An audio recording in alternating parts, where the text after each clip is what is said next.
Buenas noches. Líderes ambientales y comunidades indígenas reaccionaron hoy con alarma ante el informe anual de la ONG británica Global Witness, en el que Colombia ocupa el primer lugar en el mundo en el asesinato de líderes ambientales y dirigentes indígenas. Según el informe, 5 de cada 7 asesinatos contabilizados el año pasado en el mundo fueron de indígenas y afrodescendientes. Nuestro invitado de esta noche es el dirigente indígena del pueblo Emberá, Gerardo Jumí. Él es consejero mayor y secretario general de la ONIC, Organización Nacional Indígena de Colombia. Gerardo, muy buenas noches. ¿Qué opinión tiene usted sobre el informe que reveló la ONG británica?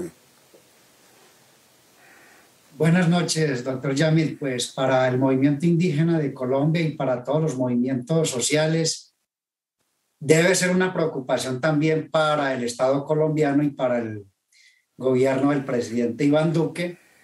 Es un informe muy diciente, muy revelador, muy lamentable y pues lamentablemente los pueblos indígenas no quedan fuera de esta desastrosa cifra. Nos preocupa bastante, pero pues por fortuna, en vez de quedar en el silencio, hay organizaciones de carácter internacional que están haciendo la denuncia, que están haciendo la advertencia. Sí, situación a la que el Estado colombiano y el gobierno de Iván Duque tiene que prestarle toda la atención, la investigación, la sanción a los grupos criminales que están, digamos, asesinando, persiguiendo a los dirigentes de los pueblos indígenas y a los dirigentes del pueblo afrocolombiano, comunidades negras y afrodescendientes. Pero mire, señor Judín, ¿quién está asesinando a los líderes ambientales y a los dirigentes indígenas? ¿Quién y por qué? Eso de quién y por qué, pues lo debería decir el gobierno de Iván Duque, quien es el responsable, digamos, de preservar la vida, la integridad de los dirigentes. Sin embargo, la denuncia que presenta la Organización Nacional Indígena de Colombia tiene que ver con que hay grupos interesados, grupos económicos, digamos, relacionados con la minería ilegal o minería legal. En todo caso, son grupos que tienen un enorme interés económico en los territorios indígenas y en los territorios afrocolombianos que pues tienen que estar de alguna manera incentivando, patrocinando este tipo de acciones criminales, y eso es lo que el Estado colombiano debería investigar y sancionar. Los territorios indígenas quedan, digamos, en zonas de frontera, en zonas geoestratégicos, en zonas de enorme interés económico, político y militar. Es por eso que allí suceden de manera frecuente asesinatos, desplazamientos, asesinatos y confinamientos de comunidades indígenas. Y entonces, pues digamos, sí hay grandes grupos de interés económico que participan soterradamente, digamos, en el patrocinio de estos, digamos, de este asesinato y de esta persecución a los dirigentes indígenas y afrocolombianos. Pero usted diría que todo esto tiene que ver o con la minería ilegal que se realiza en sitios que están en donde están actualmente habitados por etnias indígenas, o en el cultivo de coca. En los territorios indígenas hay todo tipo de interés. Hay intereses que están sobre la minería, hay intereses y afectaciones que se dan por el cultivo de uso ilícito, por extracción de bosques y la madera. Todo este tipo, digamos, de situaciones y de intereses económicos se cruzan en los territorios indígenas y pues esto por esta situación, porque ocupan y cuidan estos territorios, es que los grupos dedicados a la actividad ilegal o a veces también son empresarios, digamos, que patrocinan este tipo, digamos, de actividades criminales.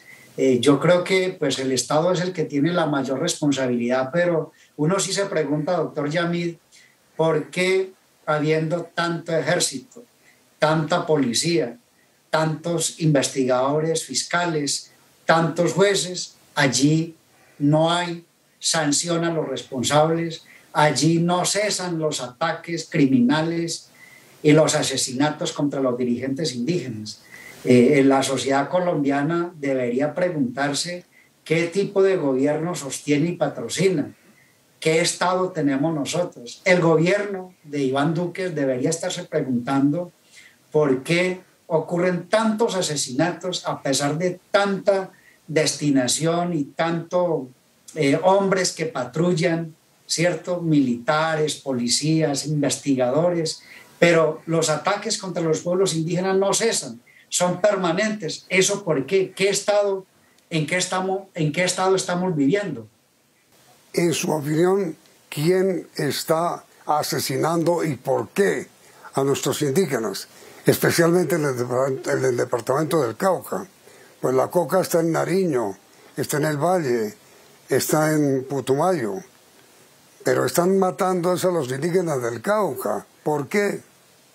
¿Por qué? Pues la respuesta es simple, ¿no? Que son los narcotraficantes, no, que ahora son los disidentes de la guerrilla de la extinta FARC. Pero, bueno, ellos pueden tener una participación cierta y real, pero también hemos denunciado muchas veces que en estos últimos años elementos de la fuerza pública han participado, han propiciado los asesinatos de los líderes indígenas. O por qué, por ejemplo, en un casco urbano donde está lleno de la fuerza pública, de policía y del ejército, asesinan a dirigentes indígenas. ¿Por qué en la ciudad de Popayán han matado a gobernadores indígenas? Eso es que hay toda una complicidad, toda una omisión, todo un auspicio para la actuación de los grupos criminales por elementos de la fuerza pública. Eso nosotros lo tenemos que decir así lo hemos venido denunciando. ¿Y usted ha denunciado esto ante el gobierno? ¿Complicidad de la fuerza pública? Claro, los elementos de la fuerza pública han venido propiciando, han cometido violaciones a miembros de pueblos indígenas, a niñas indígenas. Eso no es la primera vez que lo decimos en este medio públicamente. Eso nosotros lo hemos venido denunciando de manera permanente. El gobierno es conocedor. Funciona en Colombia la Mesa Permanente de Concertación y la Comisión de Derechos de los Pueblos Indígenas, con la participación de funcionarios del gobierno nacional de alto nivel y la participación de los pueblos indígenas. Allí se trata permanentemente las violaciones a los derechos de los pueblos indígenas, la necesidad de la protección de los dirigentes indígenas. Entonces, nosotros, a pesar de la situación, pues vemos con buenos ojos que la comunidad internacional se fije en la situación de los pueblos indígenas. Ojalá sea un llamado de atención para el gobierno de Iván Duque, para sus ministros, para que no dejen a la propia suerte a los pueblos indígenas, sino que investiguen, que sancionen y que protejan a los pueblos indígenas, a las comunidades afrocolombianas, que tanto bien, que tanto favor le hacen a los colombianos protegiendo los territorios, el medio ambiente, los bosques. Y sabe el gobierno que por ser defensores del territorio y del bosque, de la biodiversidad, es que son perseguidos. Entonces, si tienen ese conocimiento, protéjanlo, señor presidente. Pues, señor Gerardo Jumí, consejero actual de la comunidad de Emberá, gracias por aceptar esta invitación y ojalá su denuncia, su grave denuncia, sea escuchada por las autoridades. Muy amable señor Jumí, y a ustedes televidentes los invitamos a continuar aquí en Noticentro 1 CM.